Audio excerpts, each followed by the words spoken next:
oh, come, Emmanuel,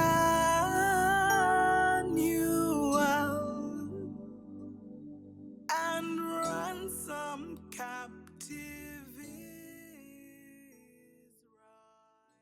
Greetings, family, and welcome to another episode of Wake Up Africa. My name is Dr. Mumbi Saraki. How you doing? How's everything going? I really do pray, family, that you are extremely well in all your ways and that you're moving into living life very much in your own narrative, that you're disentangling your mind, your heart, your soul, your spirit from the entrapments of the Babylon fake matrix, family. As Babylon continues to collapse, there's so much going on, family. So pay attention and remember, everyone who is sharing the news with you has an agenda. My agenda is to unite and liberate the motherland. So any news I share with you will be related to that. Same as the BBCs of this world, same as the CCNNs of this world.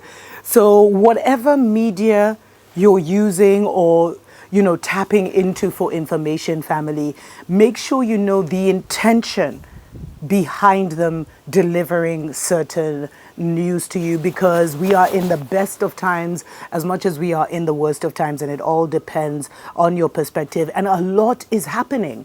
Like right now, family, there's a big disconnect. There's a big break between the divided states and Europe, especially the divided kingdom, etc., etc. And they are not seeing eye to eye. I think 1 month into the new presidency, J.D. Vance went to I don't know if it was an international security conference or if it was a European security conference or something like that.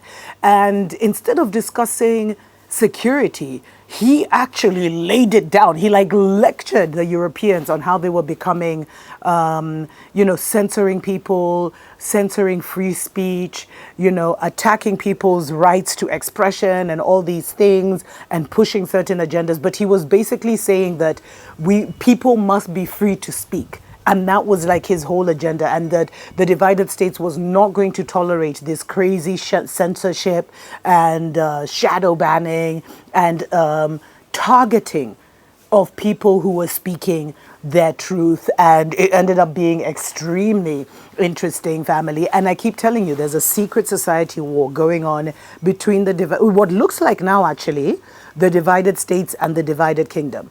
And then the globalists, it looks like the globalists, I mean, we're not surprised, were actually behind the divided kingdom and the Jesuits and the Vatican. And they were using those two, and they were actually using the divided states' money of its hardworking, poor, struggling citizens to fund their New World Order globalist implementation agenda. And so they are not seeing eye to eye, even with this situation, family, with Zelensky. When Zelensky went and he was supposed to sign some mineral agreement in return for the billions of dollars that the divided states was going to spend on the war, and it just disintegrated. I mean, Zelensky looked high when he was, there, kept, if you know, you know. But it's like he had been groomed or advised to take a harsh stance and to kind of belittle and bully Trump in front of the American media, same way he did with Biden. You must support the war and we must do this and we must do that. But he is supported by the globalist family. The globalists were the ones who were behind him. And you'll see a lot of these big budgets for doing this and doing that was actually a form of laundromatting these things so that it could fund other agendas. And ever since that, we saw after they failed to sign the agreement, next thing, Zelensky is taking a picture. I don't know if it was with the European Union, but he was with the president from the divided kingdom.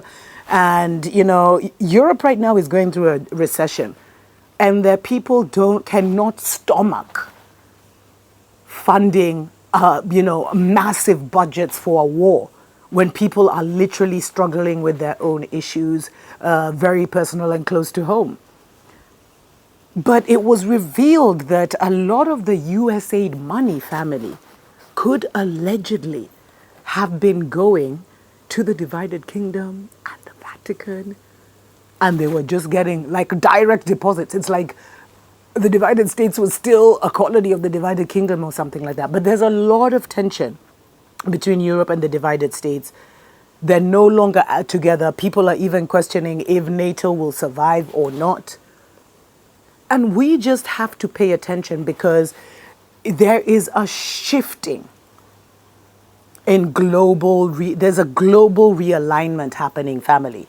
And there's been all kinds of crazy rumors and allegations that Trump is some kind of Russian, plant, like what the Americans did to the USSR with Gorbachev, if you know, you know, is basically what Russia is doing to the divided states with Trump. I mean, all kinds of interesting allegations, but this is an opportunity for the motherland to also come together in our communities, in our nations, and start to assert ourselves. Because for the first time in a very long time, Europe and the divided states are not together, and it doesn't look like they're going to be coming together anytime soon. And this is a great opportunity for Africa to now do some adulting, to relieve ourselves of the paternalistic relationship where the Mzungu has always treated us like they're the father and we're the children, and we don't know how to feed ourselves, we don't know how to run our economies, we don't know how to do politics, we need them in everything, to now being like, no, thank you. And there's a lot happening on the motherland, family, with different governments telling the divided states and different European countries that foreign militaries must leave. And massive shifts are happening, especially with the motherland, the population of the motherland becoming increasingly aware about how detrimental the former colonists have been to the motherland, and that poverty is, how painful it is to know, family, that poverty is engineered, that a lot of the situations we find ourselves with the, pandemic of HIV and all these things is actually engineered.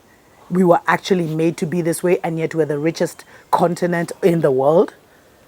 Anyway, those are definitely stories for other days. Special shout out to every single person that supports us on Patreon and sends us gratitude donations in the mail. And family, if you're looking to relocate to the motherland, we do have a relocation service. You can contact us for more information. And due to public demand, we have started a spiritual council session where if you're looking for any kind of spiritual advice, spiritual foresight, spiritual insight, family, especially if you've been a consumer of my Dr. Mumbi spiritual show for a while and you just need a breakthrough in your life, we do offer 30-minute and 1-hour sessions. Reach out to me, mumbi.saraki@gmail.com for more information. Tuko pamoja. To all the dispossessed youth of Africa, for perpetuation of communion with ancestral spirits through the fight for African freedom, and in the firm faith that the dead, the living, and the unborn will unite to build the destroyed shrines.